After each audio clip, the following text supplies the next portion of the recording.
Bismillahirrahmanirrahim.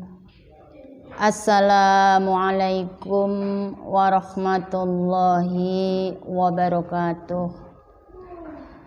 Bismillahirrahmanirrahim.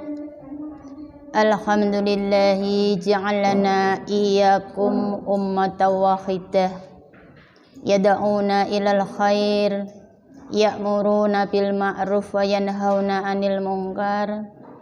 Wassalatu wassalamu ala afdalu khalaiki wal basar wa ala alihi wa sahbihi dawil akhyar amma ba'd. Anak-anakku sekalian yang dimuliakan oleh Allah, mari kita memanjatkan puji dan syukur terhadap Allah Subhanahu wa ta'ala, yang mana kesempatan kali ini anak-anak bisa bertemu di dalam acara Bina Karakter, supaya dalam kesempatan ini anak-anak selalu diberi rahmah dan diberkahi oleh Allah Subhanahu wa ta'ala. Amin Allahumma amin. Dan tak lupa, mari kita mengucapkan sholawat serta salam mudah-mudahan tercurahkan kepada junjungan kita Nabi Allah Nabi Muhammad Sallallahu Alaihi Wasallam, kepada keluarganya, kepada sahabatnya, dan kepada para pengikutnya, termasuk kita-kita anak-anak sekalian yang istiqomah dalam menjalankan perintah-perintahnya. Anak-anakku sekalian yang dirahmati oleh Allah, dalam pertemuan kali ini kami akan menyampaikan kepada kalian yaitu tentang anak sulih di mata Allah, anak yang solihah di mata Allah, di mata orang tua, guru, dan teman-teman. Anak-anakku sekalian yang dirahmati oleh Allah, pada hakikinya anak-anak supaya menjadi anak yang solih dan solihah, kita harus bisa menjalankan di antara dua poin yang perlu kita tanamkan dalam kehidupan sehari-hari, yaitu hablum minallah dan hablum minan nas. Hablum minallah yaitu hubungan berbuat baik terhadap Allah, dan yang kedua hablum minan nas yaitu hubungan berbuat baik terhadap sesama manusia, di antaranya orang tua, terhadap guru, dan terhadap teman-teman. Anak-anakku sekalian yang dirahmati oleh Allah, bagaimana kita menyikapi atau kita berbuat amal yang solih untuk berhubungan langsung terhadap Allah? Di antaranya banyak sekali yang harus kita terapkan dalam kehidupan sehari-hari. Pertama yaitu kita berzikir kepada Allah. Banyak berzikir kepada Allah. Karena apa? Karena zikir itu adalah merupakan suatu ibadah yang telah ditentukan oleh Allah dan diperintahkan oleh Allah. Anak-anakku sekalian yang dirahmati oleh Allah, kenapa kita diperintahkan untuk zikir? Zikir itu adalah mengingat dengan merasakan keagungan Allah, dengan merasakan kebesaran Allah, dan kita berzikir dengan hati maupun dengan perbuatan, dengan lisan maupun dengan perbuatan. Dengan lisan, dengan perbuatan, dengan hati, itu perlu kita tanamkan dalam kehidupan sehari-hari. Anak-anakku sekalian yang dirahmati oleh Allah, bagaimana kita berzikir dengan hati, selalu dekat dengan Allah, selalu merasakan Allah di samping saya, selalu merasakan kita di hadapan oleh Allah, selalu dilindungi, selalu dinilai, dan selalu diperhatikan oleh Allah. Itulah makna zikir apabila kita sudah meresapi dalam hati. Yang kedua, zikir adalah dengan lisan, yaitu dengan ucapan-ucapan yang terpuji. Dengan kalimah-kalimah Allah, asma Allah kita sebut, wallahu sami'un alim, innallaha ala kulli syai'in qadir, innallaha tawwabur rahim. Itu adalah kalimah-kalimah asmaul husna atau asma Allah kita sebut, adalah bagian-bagian daripada zikir. Maka kalian anak-anak, mari kita tanamkan sehari-hari untuk banyak berzikir kepada Allah. Karena apa? Dengan manfaat zikir, anak-anak itu nanti akan menenteramkan hati kita dalam kehidupan sehari-hari. Maka apabila kita senantiasa berzikir kepada Allah dengan beberapa macam asma-asma Allah yang disebutkan dalam Al-Quran, insya Allah kalian nanti akan tenteram dalam hati kita, dalam kehidupan kita, dalam kehidupan sehari-hari. Apa itu manfaat zikir anak-anak? Pertama yaitu tadi menenteramkan hati. Dalam surat yaitu disebutkan dalam surat Ar-Ra'd ayat 28. A'udzu billahi minasyaitonir rajim. Bismillahirrahmanirrahim. Alladzina amanu wa tatma'innu qulubuhum bidzikrillah.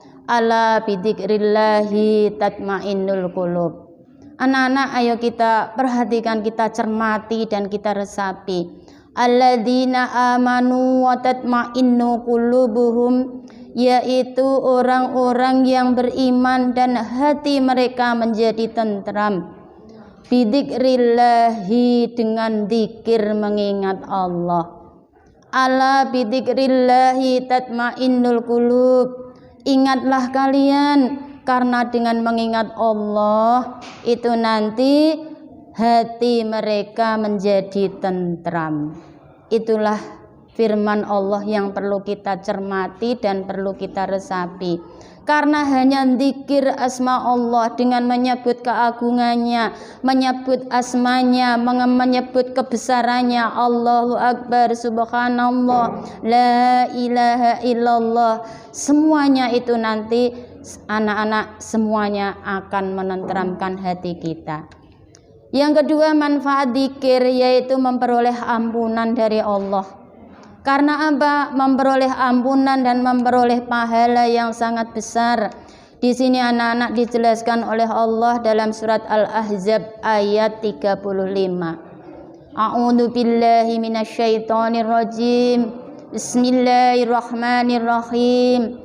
Wadzakirinallaha katsiran wadzakirat wadzakiratu a'addallahu lahum maghfiratan wa ajran 'azima.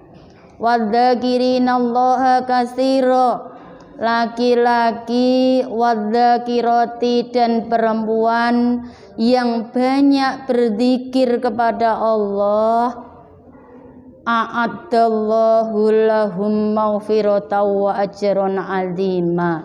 Allah akan menyediakan kalian yaitu ampunan dan pahala yang sangat besar. Maka anak-anak perlu kita budayakan dalam sehari-hari, atau kita berdayakan, kita amalkan dalam kehidupan sehari-hari. Karena apabila kita melepaskan zikir kepada Allah, Allah akan mengancam kita dengan kehidupan yang serba sulit. Anak-anakku sekalian yang dirahmati oleh Allah, yang kedua kalinya setelah kita zikir hablum minallah, berbuat baik pada Allah, solih terhadap Allah, solihah terhadap Allah, yaitu yang kedua kalinya adalah kita bertakwa. Takwa itu apa? Yaitu memelihara diri dari murka Allah dengan cara menjalankan perintah dan menjauhi larangan. Coba anak-anak kita cermati sebagai ayat-ayat yang sudah cantumkan oleh Allah dalam Al-Quran, yaitu banyak sekali, fattaqullaha mastata'tum wa aslihu wa anfiqu wa aslihu, dan lain sebagainya ilal akhir. Dilanjutkan dengan cara-cara bertakwa, yaitu kita harus menjalankan perintah dan menjauhi larangan. Segala yang dilarang oleh Allah wajib kita jauhi. Yang kedua kalinya, takwa dengan cara memelihara diri dari dorongan hawa nafsu perlu kita jauhi. Karena hawa nafsu, innan nafsa la'ammaratun bisu.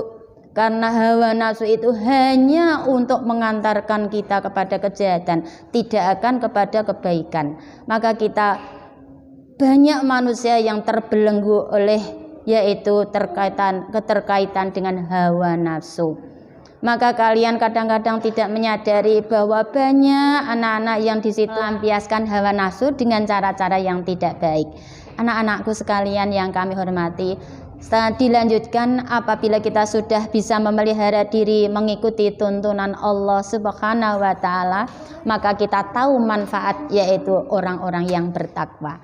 Apa itu manfaatnya? Kita diperintahkan untuk bertakwa, yaitu kita diberi rezeki oleh Allah yang tidak terduga.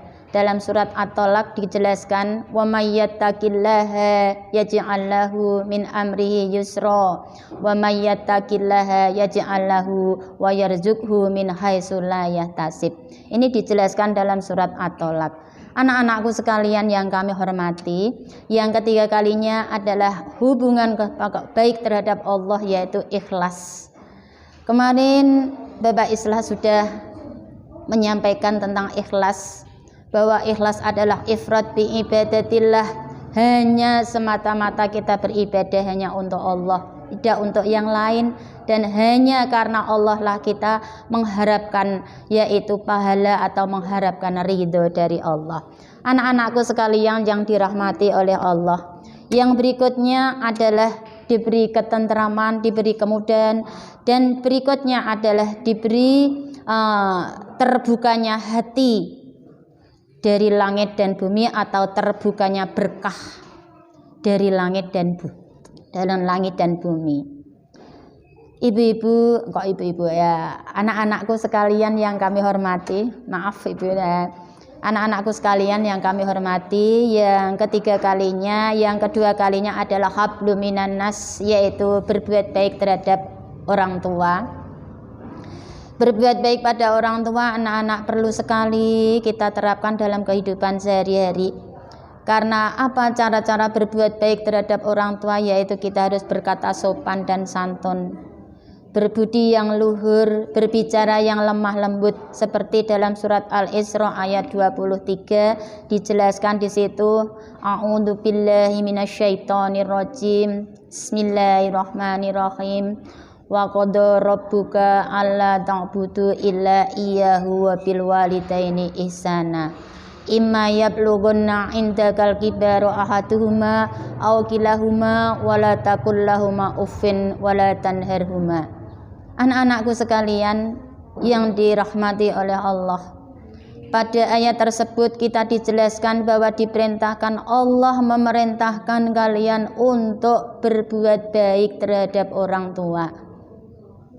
Apabila kedua orang tua atau salah satunya itu sudah menjelang lanjut usia, berbicaralah yang sopan dan santun, lemah lembut. Karena jangan kalian itu membentak kepada orang tua, hus, halah dan lain sebagainya. Itu adalah dilarang oleh Allah. Itu termasuk kalian adalah mendurhakai terhadap orang tua. Maka janganlah kalian berbicara yang keras atau nada tinggi seolah-olah membentak kepada orang tua. Cara yang kedua, hablum minan nas, di antara bagian dari berbuat baik kepada orang tua, yaitu menghormati dan menghargai kepada mereka berdua. Menghormati dan menghargai apa yang disampaikan, apa yang diucapkan, apa yang diperintahkan. Kalian harus tunduk sami'na wa ata'na selama ucapan dan perintah itu sudah sesuai dengan tuntunan ayat-ayat Allah. Yang ketiga kalinya, untuk bagian dari cara berbuat baik kepada orang tua anak-anak, yaitu membantu mereka apabila ia membutuhkan. Butuh segala sesuatu berkaitan dengan dunia, silahkan anak-anak itu diperhatikan dan dipentingkan kepada kedua orang tua. Rasulullah pernah ditanya, ya Rasul, gerangan siapakah yang patut kami dahulukan kedua-duanya antara ibu dan ayah? Jawabnya, Rasulullah menjawab, ibumu, sampai 3 kali. Lalu siapa ya Rasul? Ibumu. Lalu siapa ya Rasul? Ibumu. Sampai 3 kali Rasulullah menjelaskan ibumu, ibumu, ibumu. Kenapa tidak ayah? Karena ayah itu yang mencari nafkah, yang memberikan sesuatu kepada keluarga. Karena ibu yang mengandung 9 bulan 10 hari dengan penuh wahnan ala wahnin. Maka Allah memposisikan seorang ibu wajib ditaati, wajib dirawat, wajib dihormati, wajib dihargai. Itulah pentingnya berbuat baik terhadap seorang ibu. Kita mendengar dan mengingat sejarah, yaitu seorang pemuda yang selalu taat kepada merawat perhatian terhadap ibunya, yaitu bernama Uwais Al-Qarni. Beliau adalah seorang pemuda yang di situ selalu memperhatikan orang tuanya. Beliau adalah orang yang miskin, orang yang cacat, orang yang penuh dengan penyakit, yaitu kusta. Tetapi dengan perhatiannya terhadap seorang ibu, dia sampai menggendongnya ke sana kemari sampai ke bukit, yaitu Uwais Al-Qarni sayang kepada ibunya. Di mana saja selalu digendong, diperhatikan, sampai kemana saja dia selalu memperhatikan oleh ibunya. Anak-anak yang kami sayangi dan dicintai oleh Allah, karena kita sudah memahami tentang pentingnya berbakti kepada orang tua, maka kita harus melakukan dalam kehidupan sehari-hari. Jangan sekali-kali kita membantah, bersikap keras, berucap yang nada tinggi sehingga orang tua menjadi sakit hati, sehingga mengucapkan kata-kata yang kita tidak diinginkan.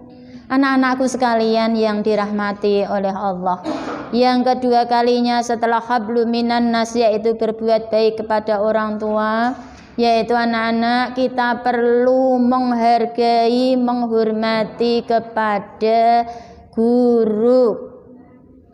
Coba anak-anak kalian semuanya, kita diasuh oleh ibu, bapak, guru, ustadz dan ustadzah, para kiai dan para ulama di madrasah. Mulanya adalah kalian adalah tidak tahu ilmu. Sekarang menjadi anak yang pinter, sekarang menjadi anak yang terhormat di pandangan Allah dan di pandangan manusia. Janganlah kalian meremehkan kepada jasa-jasa seorang guru. Meskipun kelebihan dan kekurangan guru itu adalah gurumu yang memberikan ilmu-ilmu kepada kalian. Janganlah kalian meremehkan apabila kamu sudah menjadi penjabat tinggi. Suatu contoh anak-anak, bu guru memberikan ilmu kepada kalian yang asalnya tidak tahu sama sekali dan menjadi anak yang bodoh. Sekarang sudah pinter agama, sudah pinter ilmu-ilmu umum, sudah menjadi orang yang berpejabat dan lain yang sudah bertitel S1, S2, S3. Janganlah kalian untuk mengecilkan kepada guru-gurumu yang memberikan jasa, memberikan ilmu kepada kalian. Anak-anakku sekalian yang dirahmati oleh Allah, maka kalian harus berhormat kepada guru. Meskipun guru itu sekecil apapun, meskipun guru mempunyai kelemahan apapun, hormatilah, hargailah ilmu-ilmu guru yang telah disampaikan pada kalian. Maka kalian jangan sampai meremehkan jasa-jasa guru. Meskipun kalian sudah menjadi orang-orang yang berwibawa di hadapan manusia, menjadi titel yang tertinggi, tetapi kepada kalian, kepada guru, meskipun itu mantan-mantan atau guru yang dulu memberikan jasa kepada kalian, janganlah kamu remehkan. Nah, ini anak-anak yang banyak sekali terjadi pada anak-anak semuanya. Oh, alah guruku ndak ijazah sanawi, alah guruku iko, alah guruku itu. Itu adalah suatu ejekan-ejekan, suatu suara atau ucapan yang tidak layak. Maka kalian jangan sampai begitu. Hormati, hargai jasa bu guru meskipun ada kekurangan dan ada kelebihan. Yang berikutnya anak-anak, berbuat baik kepada guru adalah mendengarkan penjelasan-penjelasan pada ibu guru serta nasihat-nasihatnya. Jangan meremehkan, meskipun apapun yang disampaikan itu pasti ada benarnya, dan kita mempunyai prinsip apabila benar kita diikuti, apabila salah kita jauhi.